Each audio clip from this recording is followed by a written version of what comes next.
It's everything to me. This is where I grew up. This is where I met some of my lifelong friends. You know, I learned so much about not just theater, but just being an adult and dealing with commitments and responsibilities and things like that. It's everything to me. Oh, it's just a wonderful thing to have in Youngstown.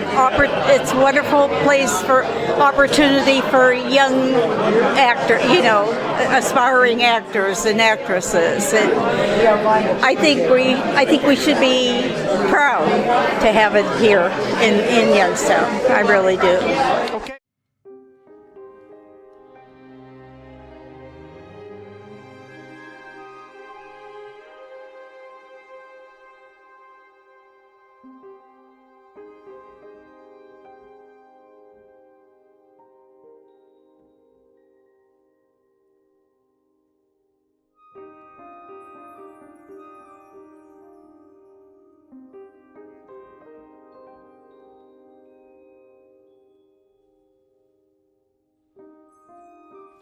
The passing of John Abbey affected the Playhouse deeply.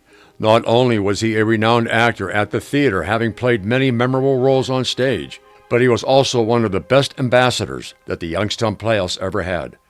Noted for a gruff demeanor, Abbey's heart was fully devoted to his beloved Playhouse. Abbey isn't the only loss around that time. Gerald Smith, the new managing director, was soon the past managing director. He virtually disappeared from the Playhouse, with little explanation. The position needed to be filled quickly, so the board turned to Lynn Nelson Rafferty to move in as new managing director. Rafferty knew the Playhouse well and was an obvious choice to fill the void. When she took over, however, the theater was $200,000 in debt and it needed some fast cash before more serious problems set in. Grants helped, but did not provide the funding that was sorely needed. Some of that funding would come from a blockbuster hit to start the 71st season, A Chorus Line.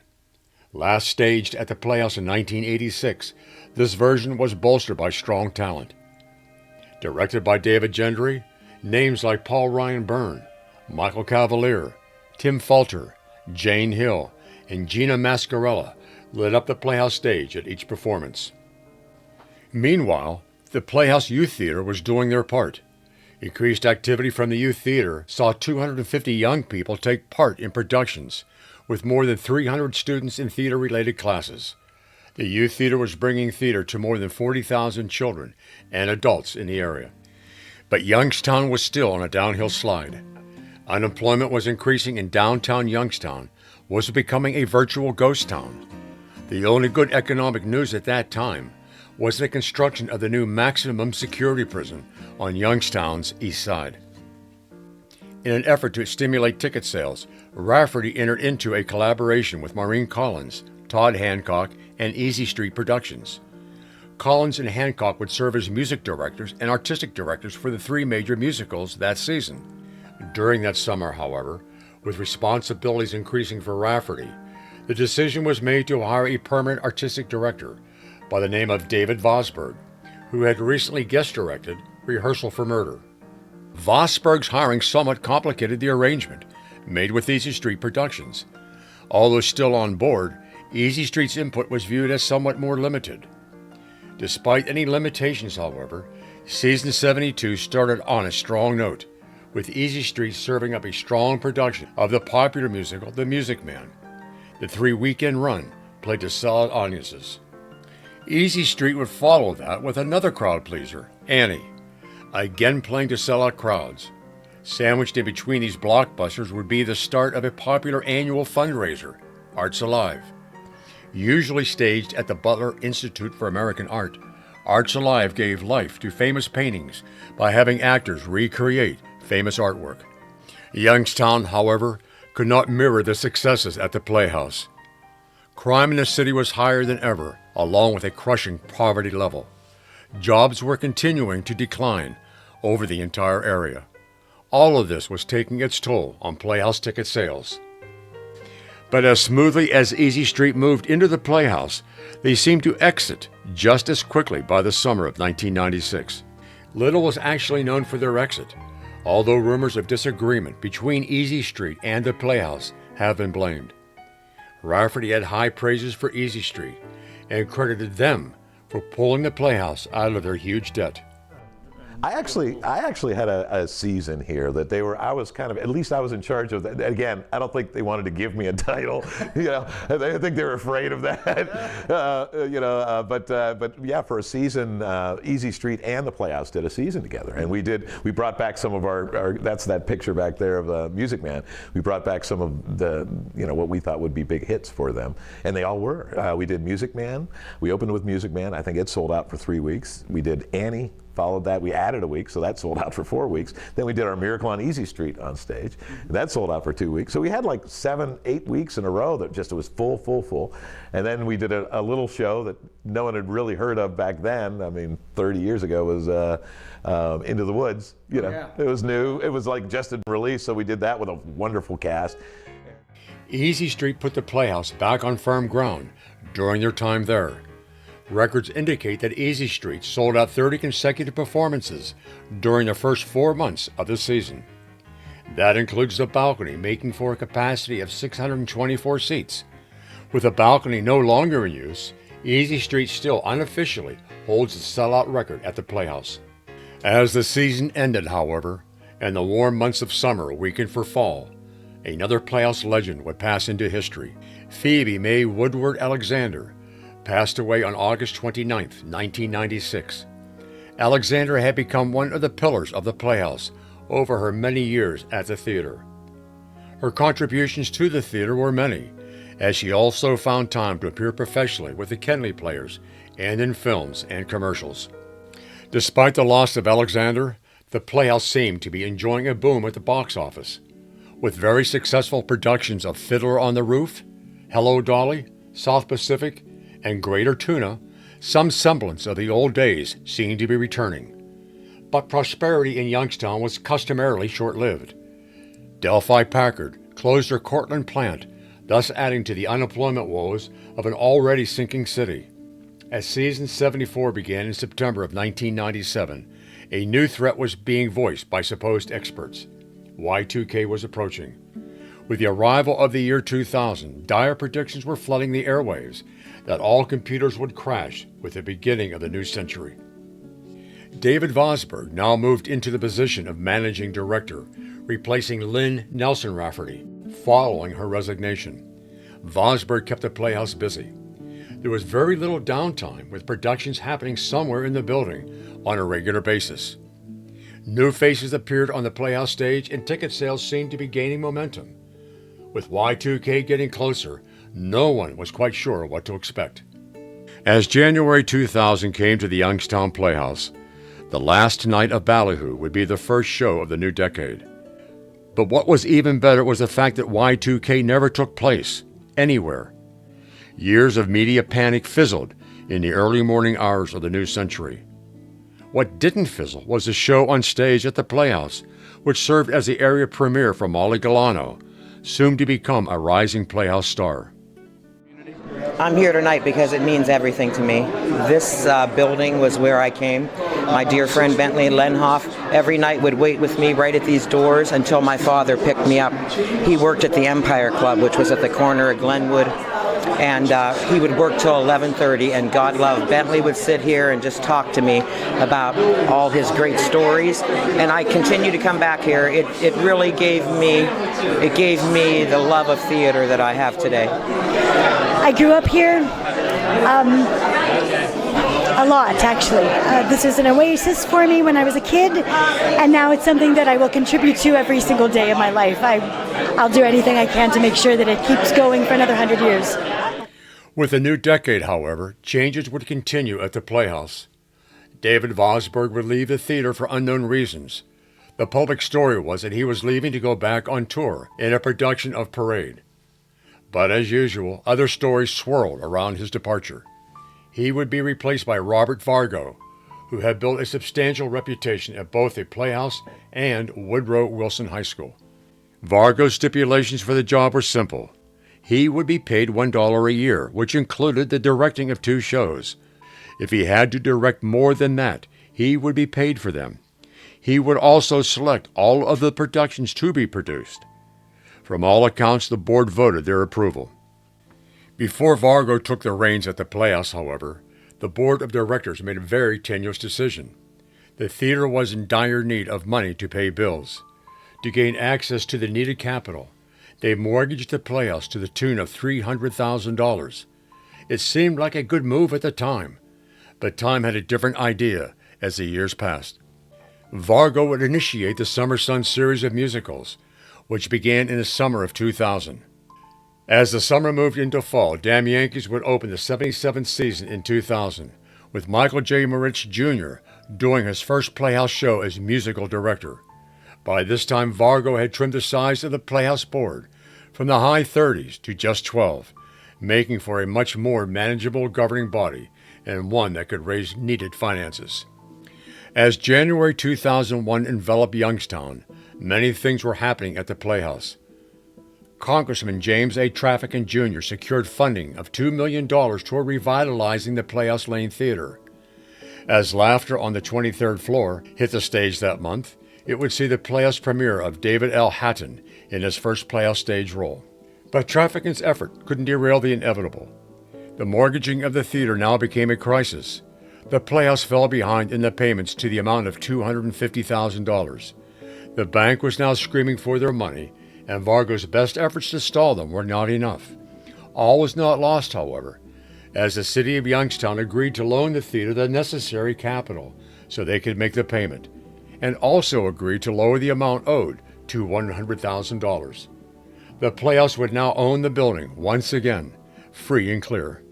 Happiness was short-lived, however, as the entire country came to a standstill on September the 11th, 2001, as terrorists attacked the World Trade Center in New York, the Pentagon in Washington, and an aborted attack on the White House, killing thousands of Americans. All of a sudden, theater has very little importance. But theater thrives during bad times. It is a therapeutic remedy for the rough times, and it provides the much-needed escape to help people cope. And what was on tap at the Playhouse was viewed as a reinvigoration of the old theater on Playhouse Lane. Part of the plans for the Playhouse included the Millennium Performance Park at Playhouse Lane. This would include a remodeled lobby, a new office wing, and the new Adler Arena Theater. The new theater would be built in the empty lot next door to the Playhouse and would serve multiple functions. The design I did was the arena would now become office space. We'd fill it in, and it became the office suite. So we did a state-of-the-art office suite, as you know. Office for youth theater, office for managing director, a blind and an office behind for the box office manager, a culture room, we call it, with a copy machine and mailboxes. Remember all that? Mm-hmm. And a meeting room in the back that the board could meet in and that the orchestra could assemble in, and then a separate entrance to the pit from the office. All because I'd seen it 100 times, working all the theaters over the years. Right. Best way to do that. So anyway, that was my design. So I said, here's what we're going to do. I'm sitting with the architects now. I said, I want to level off the arena. It'll no longer be the arena, and I want to put an office suite in there, blah, blah, blah. I just went through that with you. And then as you come into the theater now, I want all that space cleared out so we have a nice open space to the Moyer room, and then up the steps to the main theater where we are now, and then to the right, I'm going to break through that wall, and the new arena will be to the right of the building. And it'll be 4 times the size of the current arena. You'd come in the building. The idea of moving the arena was you'd come in the building and you'd get your ticket at the box office, which was now right there, very convenient, and you'd go upstairs to the main theater here where we are, and you'd see your musical. And then you'd get your ticket and you'd go across the lobby to the right and you'd go into the new arena and you'd see your show in the round or 3/4, whatever it was designed to be. And I also designed an entrance from the dressing rooms with a catwalk across so that you could use the dressing rooms here and cross through that wall and go down the steps and be in the arena. Now that served a lot of purposes. First of all, it was larger, so you could do more ambitious things in it. You could do theater and around, and you could have people sitting all over the place. You could get hundreds of people in there. It would be 4 times larger. And that's that entire space next to the theater, which is now empty, was to be that. Plus, in the back, I designed an outdoor Greek-style theater. that would have seated 150. Right, you'd go right through the Moyer room, through the back door, and you would be entering the stage performance area of this sort of Greek theater design. So not only did we have a better, bigger arena theater, a smarter one, but now we had an additional small theater. Let's say youth theater wanted to do something as like an original play or something that wasn't big budget. They could just do it in that space. So now we had 3 performance spaces, each separate from the other, and each not, you could do things at the same time. And that was the plan for the arena. Now, But the controversial part of the project was the elimination of the existing arena theater. It would be filled with gravel to make way for the new office wing to be located over the arena's former location. Amid the renovations, the season moved on with productions of Romeo and Juliet, Amadeus, and Chess, all seeming to attract considerable audiences. Unfortunately, however, good fortune at the Playhouse did not spill over to Youngstown, as Far More, once the pride of the city, announced that it would close all of its stores nationwide in the next 6 to 10 weeks. The theater would suffer its own loss prior to the opening of season 79, with the passing of Playhouse icon John Griffith. In many ways, Griffith had been the face of the Playhouse for many years. Through countless memorable roles on stage to his work in the community, Griffith helped to build the Playhouse to its present stature.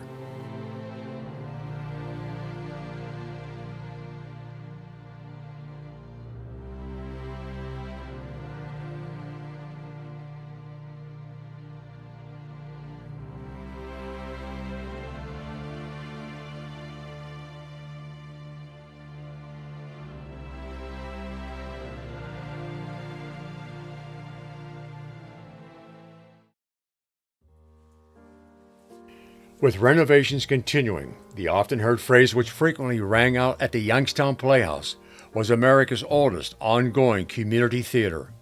This statement, however, wasn't really accurate, since the Footlight Club in Jamaica Plain, Massachusetts, had been in continuous operation since 1877. But regardless, the Youngstown Playhouse was certainly one of the oldest community theaters in operation in the U.S. John Maluso would now pick up the reins of board president, with the departure of current president John Moyer. As the season continued, past accusations would still haunt the Playhouse. Complaints of pre-casting of shows, and the existence of a hierarchy of individuals privy to acting and directing assignments were still prevalent. Community theater should always be a very welcoming place to everybody.